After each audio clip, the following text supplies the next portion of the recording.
بسم اللہ الرحمن الرحیم۔ السلام علیکم۔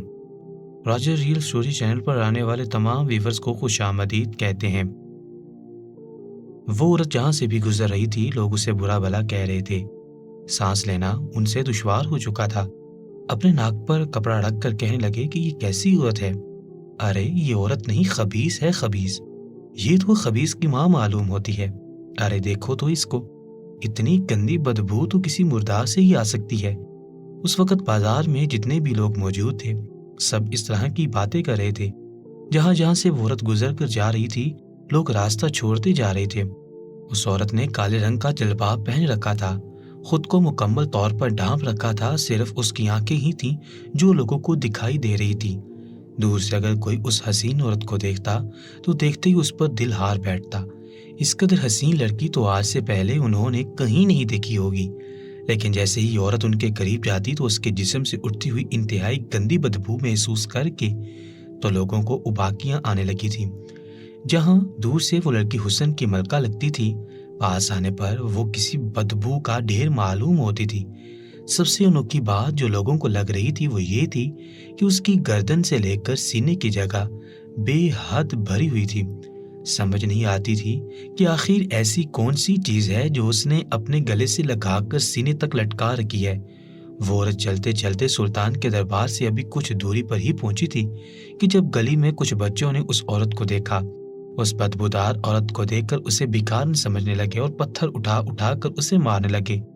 اس سے پہلے لوگوں کی باتیں اور تانے سن کر جہاں وہ لڑکی خاموش تھی اپنے ہی دھن میں آگے بڑھتی چلی جا رہی تھی، لیکن اب جب اس نے بچوں کو پتھر مارتے دیکھا تو برداشت نہ کر سکی اور اگلے ہی پل گلی سے اس نے وہی پتھر اٹھا کر ان بچوں کی طرف چلا کر پھینکا۔ وہ پتھر جا کر ایک بچے کے پاؤں پر لگا تھا۔ وہ بچہ چیختا چلاتا ہوا اپنے گھر کی جانب گیا، جبکہ وہ عورت بغیر پیچھے مڑ کر دیکھے سیدھا سلطان کے دربار میں آئی تھی۔ وہیں دوسری جانب سلطان آج فجر کی نماز ادا کرنے کے بعد ہی دربار لگا چکے تھے۔ آج کافی خوش دکھائی دے رہے تھے اور مطمئن تھے۔ کچھ ہی دیر بعد جیسے ہی آسمان پر لالی چھانے لگی تو لوگ بڑی تیزی سے سلطان کی بارگاہ میں آنے لگے تھے اور اپنے مسائل سلانے لگے، اور سلطان سب کے مسائل کو حل کر رہے تھے۔ تبھی دربار میں ایک عورت اندر آتی دکھائی دی۔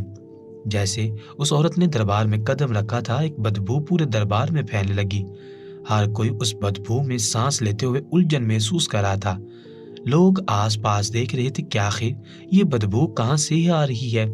سلطان کے دربار کے باہر تو ایک بے حد خوبصورت باغ موجود تھا جہاں پر رنگ برنگے پھول لگے ہوئے تھے۔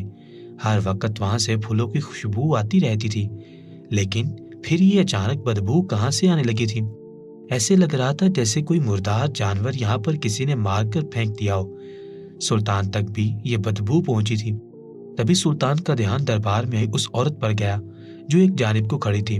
اس کے پاس بیٹھی عورتیں اسے اپنے پاس سے اٹھنے کا کہہ رہی تھی۔ دیکھتے ہی دیکھتے دربار میں یہ شور بلند ہونے لگا کہ یہ عورت انتہائی بدبودار ہے، گندی ہے۔ ایسے لگتا ہے جیسے کسی کیچڑ کے ڈھیر سے اٹھ کر آ گئی ہے۔ اس کے وجود سے انتہائی گندی بدبو آ رہی ہے۔ لوگ اس سے دور ہونے لگے تھے، جبکہ وہ عورت سر جھکائے رونے لگی تھی۔ سلطان نے جب اس عورت کو روتے ہوئے دیکھا تو فوراً اسے اپنے پاس آنے کا کہا۔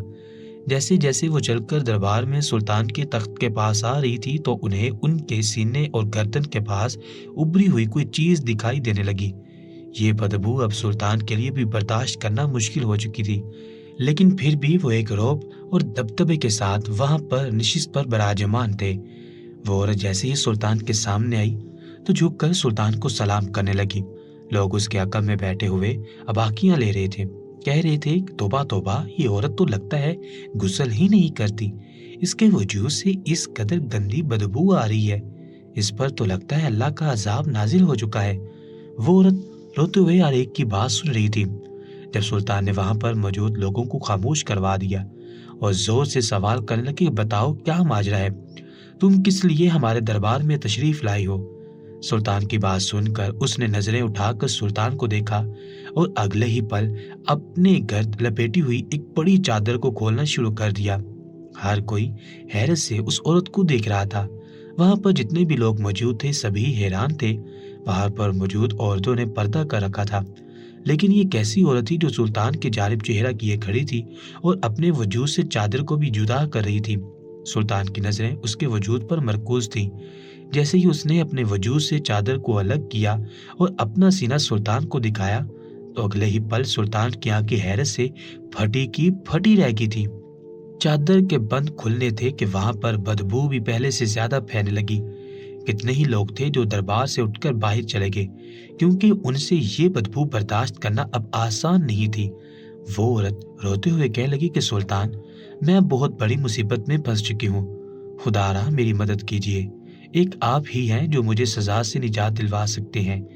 سلطان نے اس سے اس مچھلی کے ساتھ دیکھا جو کہ ایک ہاتھ کے برابر تھی اور انتہائی چوڑی تھی۔ یہ بو مچھلی سے ہی آ رہی تھی۔ سلطان فرمانے لگے کہ میں تمہارے ہر مسئلے کا آسان حل نکالوں گا، لیکن تم نے اپنے گلے میں یہ مچھلی کیوں لٹکا رکھی ہے؟ اس قدر بدبو سے تو تمہیں کئی بیماریاں ہو سکتی ہیں، یہ مچھلی تو خراب ہو چکی ہے۔ یہ بات سن کر وہ عورت سر جھکا گئی، پھر کہنے لگی کہ سلطان محترم، یہ بدبو میرے شوہر کی دی ہوئی ہے، میرے شوہر نے میرے گلے میں اس مچھلی کو لٹکا رکھا ہے۔ یہ سن کر تو ایک پل کو بالکل خاموشی چھا گئی تھی۔ حیرت سے اس عورت کو دیکھنے لگے، عقب سے آوازیں آنے لگی کہ ارے ارے، یہ کیا تمہارا شوہر پاگل ہے؟ ارے کون پاگل ہے جو گلے میں مچھلی لٹکاتا ہے؟ مزید وہ عورت بتانے لگی کہ میری شادی کو بھی صرف 3 دن ہی ہوئے ہیں، میں نہیں جانتی تھی کہ میرا شوہر اس قدر ذہنی مریض ہے۔ پہلی رات جب میرا شوہر میرے پاس آیا تو ایک تشت بھی ساتھ لایا تھا۔ میں نے دیکھ کر خوش ہونے لگی، سوچا کہ لگتا ہے شاید میرا شوہر مجھے منہ دکھائی میں بہت ساری دھن دولت دینے لگا ہے، شاید وہ بے حد امیر کبیر ہے، گھر تو اس کا مجھے بس ٹھیک ہی لگا تھا۔ میں نے مسکرا کر اس تشت کی جانب دیکھا، لیکن میرے ہوش تو اس وقت اڑے جب میرے شوہر نے تشت سے کپڑا ہٹایا۔ میرا شوہر تشت میں ایک مچھلی لایا تھا۔ میرے ارمان پھیکے پڑ گئے۔ پھر میں نے سوچا شاید شوہر کو مچھلی پسند ہے۔ میں خوش ہوئی کہ شاید میری طرح میرے شوہر کو بھی مچھلی کھانا پسند ہے۔ مجھے کہنے لگا کہ تمہاری مرغوب غذا کیا ہے؟ میں نے مسکرا کر اسے بتا دیا کہ مجھے مچھلی کھانا بے حد پسند ہے۔ اتنا سننا تھا کہ اگلے ہی پل میرے نفسیاتی مریض شوہر نے اس مچھلی کو الٹ پلٹ کر دیکھنا شروع کر دیا۔ مچھلی میری مرغوب غذا تھی، لیکن کچی مچھلی سے اٹھنے والی بدبو مجھے بے حد پریشان کر رہی تھی۔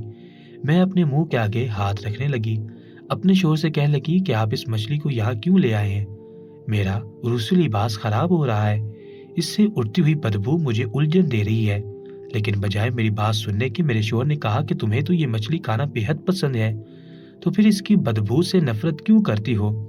مجھے اپنے شوہر کی یہ بات کچھ عجیب لگی تھی۔ میں حیرت سے اپنے شوہر کو دیکھنے لگی، لیکن میرا شوہر کہنے لگا کہ کیا تم میری بیوی بن کر رہنا چاہتی ہو یا چاہتی ہو کہ میں تمہیں ابھی کے ابھی طلاق دے کر اس گھر سے نکال دوں؟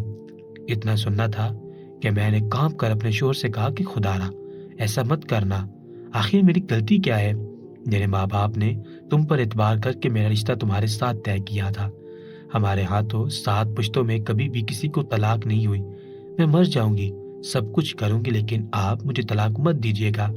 سلطان محترم، میں اپنے شوہر کے قدموں میں گر چکی تھی، لیکن میرا شوہر کہنے لگا کہ چلو اس مچھلی کو اپنے گلے میں لٹکا لو، جیسے ہار پہنتے ہیں ٹھیک ویسے ہی مالا بنا کر اس مچھلی کو گلے میں لٹکاؤ، تبھی تم میری بیوی کہلانے کی حقدار ہو۔